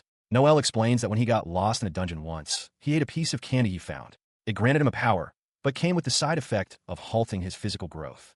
As he finishes his story, a glowing magic circle suddenly appears under Ryuka's feet. The circle flares to life, its light engulfing them. A magic trap? Ryuka shouts in alarm. Reacting instantly, Noel draws a bow, preparing to fight back against the unseen threat. Before he can act, Ryuka pulls both Noel and Rebecca into his arms to shield them. Noel, are you all right? He asks. The boy thanks him, then looks up with concern. Ryuka, be careful, he warns, his thoughts turning to Lady Ceramis. The trap activates fully, dragging the trio into a swirling vortex. A teleportation gate had been set at the end of a current of wind, designed to forcibly send them to another location. A place where, it seems, Noel's parents are waiting. He realized the enemy who set the trap was likely waiting beyond the gate. Noel urged him to let go, insisting on going ahead alone while Ryuka and Rebecca retreated. But Ryuka refused, pulling them both close and declaring that they would not be separated. Holding them tight against the pull of the vortex, he shouted that they were all going through together. The violent teleportation ceased, depositing them onto a sun-drenched, sandy shore. Disoriented, they took in the sight of a tropical beach, complete with a large crab scuttling nearby. Noel, however, seemed completely untroubled, offering a bright, cheerful smile as if nothing was wrong. Well then, he said, I guess I'll see you around. With that, he walked away from them toward another figure standing on the beach. Noel apologized to the stranger for the sudden change of location and for surprising them. Ryuka demanded to know where they were. The stranger calmly explained that they were on a solitary island south of the continent, a place to which one of their countries had relocated. Noel, meanwhile, simply told them everything was fine. The young man offered to take them to the mainland, telling them not to worry. He explained that this was his specialty. As Ryuka stared in disbelief, the stranger turned to him with a confident smirk and demanded, Who are you? On the shore, Ryuka's group is confronted by the mysterious young man. He asks who they are, then introduces himself as Ferman, though he dismisses the name as unimportant. With a knowing wink, he points out that Ryuka's body is a vessel for a god, and that this is the reason man-eating monsters have appeared. He leans in, whispering that he finds this fact very interesting. Ryuka denies any interest in Ferman's equipment, stating plainly that he is only looking for someone.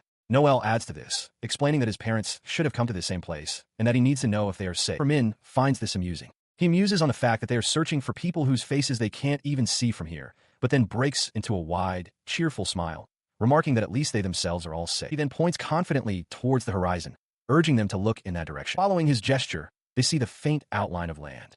Ferman explains that this is the continent where the country of Shield is located. He tells Noel that everyone was sent there, so he should search for his parents on that shore.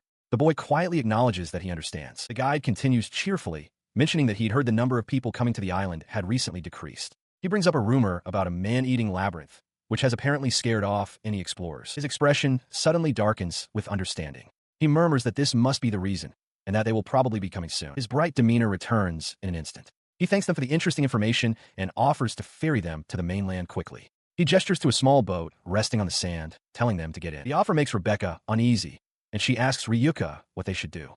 Ryuka senses some hostility from Ferman, but not enough to feel threatened. His greater concern is Noel, who has been acting strangely since their arrival and is now tugging insistently on his cloak. Deciding they have no time to waste, Ryuka urges them to head for the mainland. As they stand by the boat, Ryuka points out a critical problem. There are no oars. He turns to Ferman and asks how they are supposed to move the vessel. On the shore, Ferman simply stands with his hands clasped, a faint smile on his face. He abruptly pulled off his sleeveless top, tossing it aside. Ryuka, startled, demanded to know why he was undressing. The young man simply stated it would be easier to swim. With that, he waded into the water behind the small boat. Ryuka stared in disbelief, questioning if he truly planned to swim them across.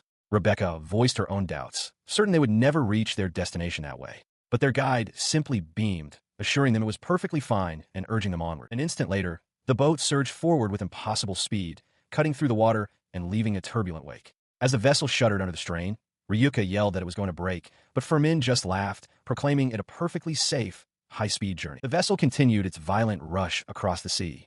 Gripping the sides, Ryuka screamed in frustration that his guide wasn't answering any of his questions, his voice lost in the roar of the churning water. Just as suddenly, the chaotic trip was over. They had reached the mainland.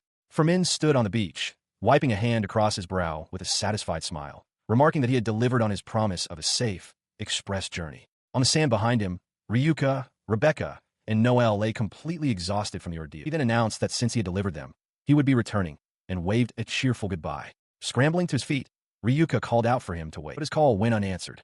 Ryuka watched the shore, wondering aloud what that man's purpose was and why he had to swim. Then the truth dawned on him.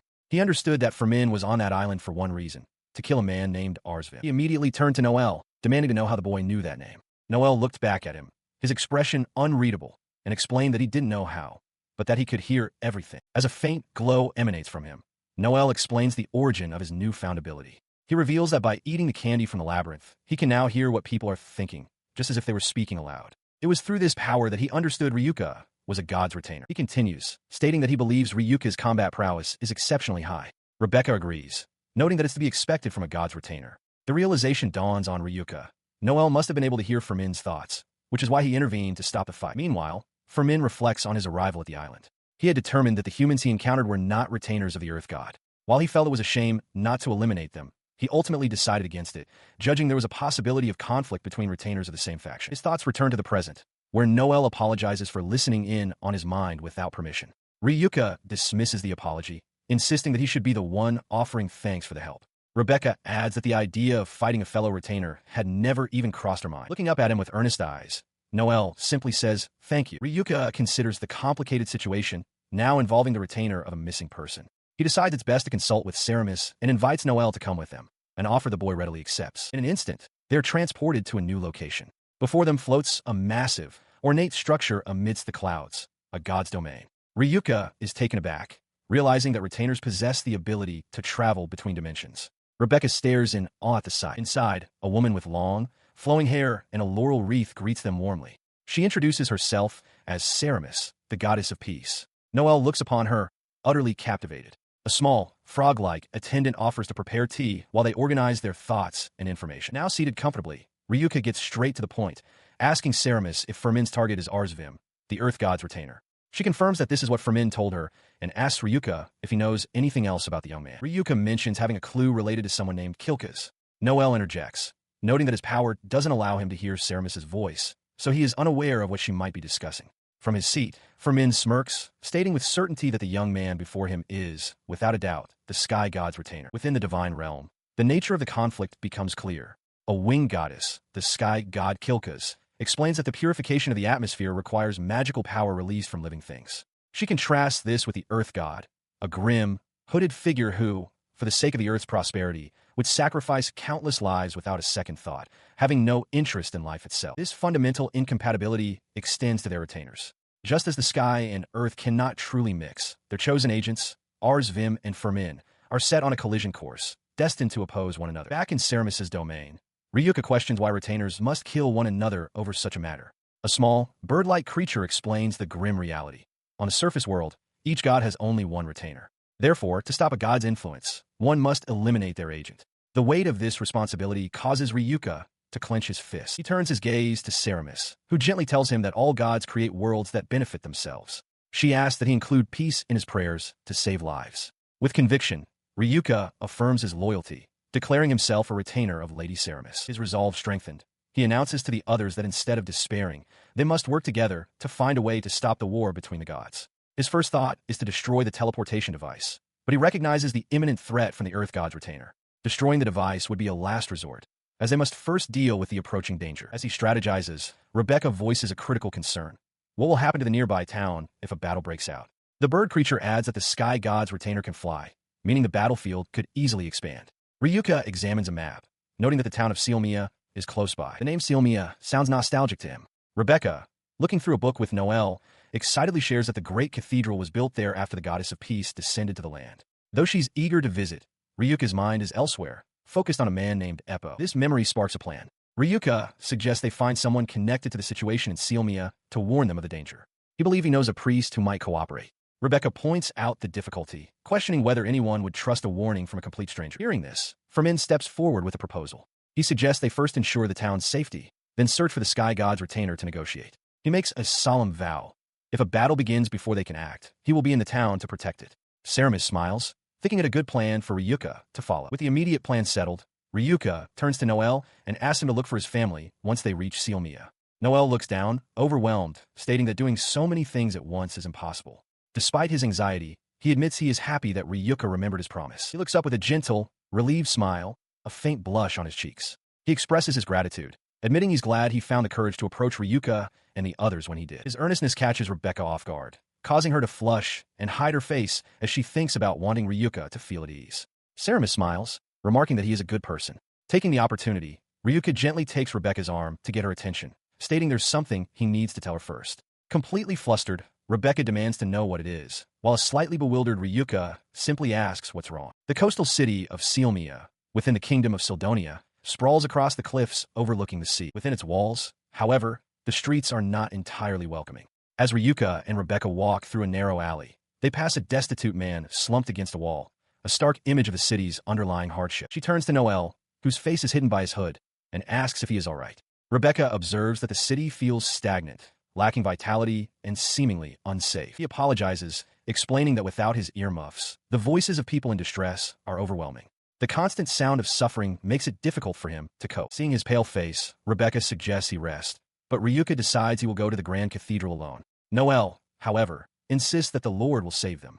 Just then, a powerful voice echoes through the street, announcing the arrival of this very Lord, catching Ryuka by surprise. The figure who appears is a charismatic priest, hailed as the Lord of the God of Peace. A crowd of desperate citizens immediately surrounds him, begging for blessings, for their families to be saved, and for a measure of happiness. Watching from a distance, Rebecca wonders aloud what is happening.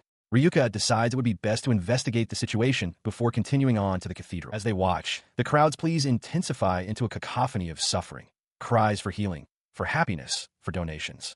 The overwhelming noise causes Noel to collapse, clutching his head in agony. Ryuka shouts his name in alarm. He and Rebecca rush to support the trembling boy. Ryuka realizes Noel was pushing himself too hard, while Rebecca urges him to hold on. As they walk away to find a place for Noel to rest, Ryuka suddenly stops. He senses a presence and turns to see an older man in a formal uniform. The man remarks on Ryuka's keen senses as Ryuka stares back, wondering who he is. He watches as Rebecca observes that Noel has finally calmed down and fallen asleep in the bed beside the small slime creature. Later, he is greeted with overwhelming enthusiasm by Peace Priest Eppo, who is overjoyed to see him again. The priest remarks on how well Ryuka looks, even joking that he seems to have grown a centimeter taller since their last meeting. He smiles, asking Eppo to calm down. Rebecca thanks the priest for arranging their lodging, but Eppo waves it off, insisting it was the natural thing to do after all Ryuka had done for him. Eppo's demeanor becomes more serious. He apologizes for Ryuka having to come during such a difficult time, wishing he could have seen Selma when it was more beautiful. He then explains there is someone he must meet and introduces the man beside him, Ryan, the Archbishop of the Marlium faith. Selma is currently in the midst of a national crisis. Archbishop Ryan has taken advantage of the people's anxiety, establishing the new Selma church to gather followers and give them a sense of peace. He preys on their desperation by selling them fake relics, simple withered branches, that he claims will bring them happiness. Eppo continues, explaining that an ancient white whale in the sea has recently become violent, causing poor fishing and worsening the city situation. He laments that while the influential Virgil Archbishopric tries to manage the situation, he cannot stop the people from seeking solace in Ryan's words. Ryuka is taken aback that this is happening in Selma and wonders about the difficulty of cooperation between rival sects. At that moment, Ryan speaks. He claims to be ashamed of his own powerlessness to stop the beast's rampage, but then addresses Ryuka directly, revealing that he knows he is an envoy of the goddess. The declaration stuns both Ryuka and Eppo. He calmly clarifies that his fake relics have a strong backing of the Archbishopric, and that revealing the truth now would only sow more chaos among the people. Seeing Ryuka's uncertainty, Eppo secretly gives him a thumbs up, signaling that they should discuss the relic situation privately. Then, he dramatically falls to his knees, clasping his hands and begging Ryuka to fulfill their important promise, calling it his life's one request. His voice rises with emotion as he implores Ryuka to act as a true relic and awaken the people from their delusion. He shouts that this is something Ryuka cannot refuse. The young agent stands frozen, shocked by the immense weight of the demand. With a determined expression, Ryuka presents a proposal to the emotional Eppo. He asks for an opportunity to demonstrate the power of the god's retainer. Seeing Eppo's tearful hesitation, Ryuka quickly clarifies that he isn't asking for a fight, but simply a chance to show what he is capable of. In response, Eppo explains that he has heard Ryuka can wield a variety of magics without limit. He declares that if Ryuka can overwhelm him in a magical duel, it will become clear who the true retainer is. As he speaks, a powerful aura begins to emanate from Ryuka, signaling his readiness. He considers the proposition, his expression thoughtful. Beside him, Rebecca questions if it can truly be that simple to earn their belief, a memory of peacefully sleeping creatures surfacing in her mind. His gaze drifts over the city rooftops as he resolves that he cannot simply abandon the land of Ceramis. Eppo, sensing his decision, quietly affirms his understanding. The priest's understanding blossoms into overwhelming, tearful gratitude. He thanks Ryuka profusely, praising the deep compassion of the god of peace. Ryuka offers a small smile, thinking to himself that Eppo is not a bad person, merely misguided. Having agreed to cooperate, Eppo then adds a condition. He requests that the god's retainer participate in the magic duel, using its abilities to change its form. Furthermore, once the matter is settled, the retainer must leave the town. He asks if this is acceptable, his voice still thick with emotion.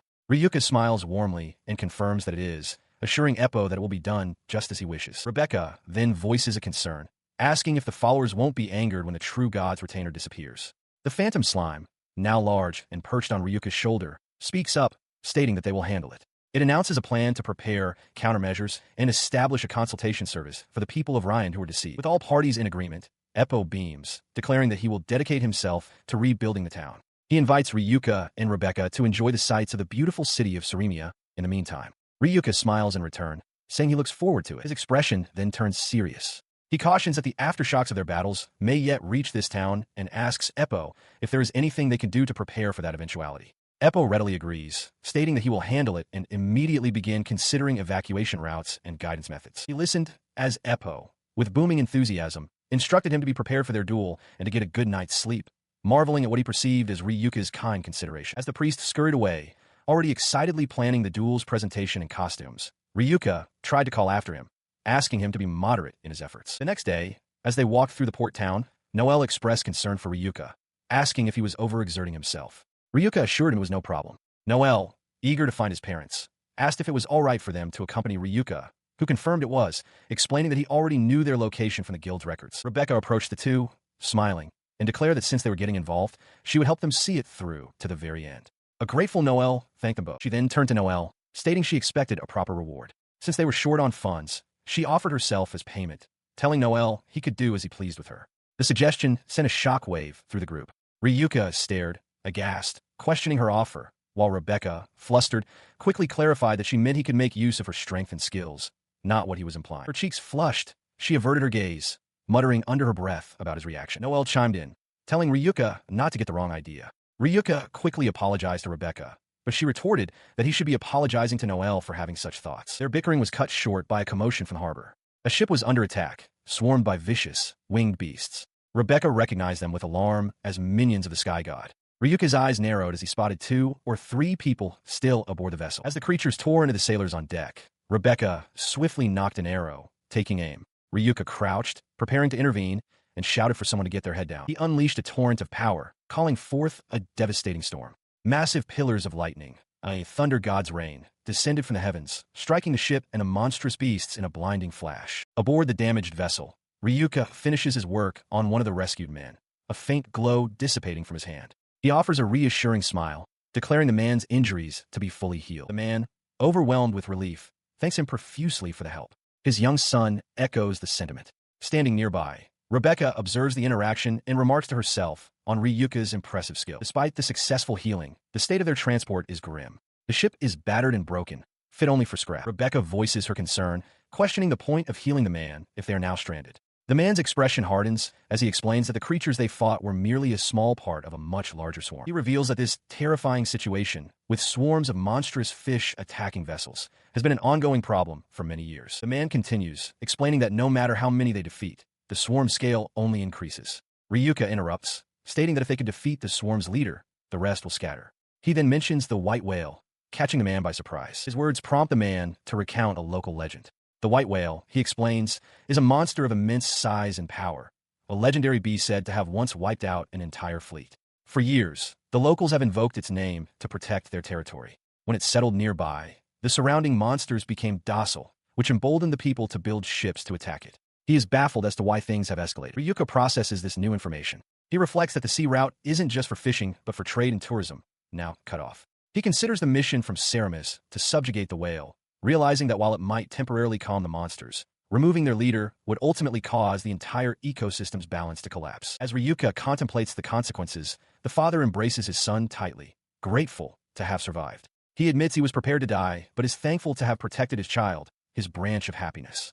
He offers Ryuka his sincere thanks once more. Ryuka watches them, understanding the man had a family worth risking his life for. The scene shifts to a bustling town square. On a grand balcony, Ferman addresses a massive crowd below. He welcomes his devout followers and formally begins the day's assembly. Among the attendees, Ryuka stands and watches. A priest holds up an ornate, branch-like object, declaring it a sacred relic from the peace god's domain. He proclaims that Selma has imbued this branch of happiness with a prayer to save everyone, and that possessing it will banish suffering and invite good fortune. The priest, Ryuka, addresses his followers, telling those who wish to offer a prayer to show their heart. A hooded figure steps forward, asking him to accept their faith. He looks out upon a massive, fervent crowd. Voices cry out to him, offering 10 gold coins for a branch, each person claiming to have brought more than the last, desperate for his blessing. Standing within the throng, Ryuka and Rebecca observe the scene. Rebecca murmurs that the atmosphere is too intense for mere onlookers, noting that it feels like a sham. Nearby, Noel watches with a pained expression, seeing the desperation on everyone's faces as they frantically try to be noticed. He turns to Ryuka and Rebecca, explaining that he needs to rebuild his shop and cure an illness. Just then, a familiar voice cuts through the noise, and his head snaps in its direction. A spark of recognition lights up his face. He realizes he must meet them and begins to push his way through the dense crowd. He calls out desperately for his father and mother. Through a gap in the crowd, he sees two figures in the distance. Noel finally reaches them and is pulled into a tight embrace. His mother, relieved, says she's so glad to see him, while his father asks if he's been well. From a distance, Rebecca watches the reunion, stunned. His father looks down at him, amazed that he came all this way to a foreign country alone. Noel explains that someone helped him navigate the labyrinth to get here. He accepted his mother's embrace as she smiled, remarking that he had made some good friends. Noel quietly affirmed this, while Ryuka and Rebecca watched the reunion from short distance. His father then explained with conviction that their prayers had reached the goddess, calling the priest, Ryuka, a truly wonderful person. Noel, looking unsettled, asked what he meant, but his father only grew more fervent, declaring that Ryuka was their savior. The parents then urged Noel to join them in prayer. His father continued to praise Ryuka's power, recounting how he was suddenly transported to a distant land and then returned, a feat he found amazing. Overhearing this, Ryuka mused to himself that it seemed only good things had happened since the man joined the faith. His mother then turned to him, her expression earnest, and told him that it was by the goddess's power that he had been guided back to them. She insisted that the priest's power was genuine, but Noel suddenly shouted back, his voice sharp with disagreement, declaring that she was wrong. Tears welling in his eyes, he cried out that it was Ryuka and his companion who had brought him all this way, and no one else. His emotional declaration hung in the air, leaving his mother stunned into silence as he trembled with conviction. His mother called out his name, shocked by his outburst, as Noel covered his ears in distress. His father, finally seeming to understand, acknowledged that they should thank Ryuka's group. Meanwhile, Ryuka quietly suggested to Rebecca that they find a place to stay for the night, and she agreed.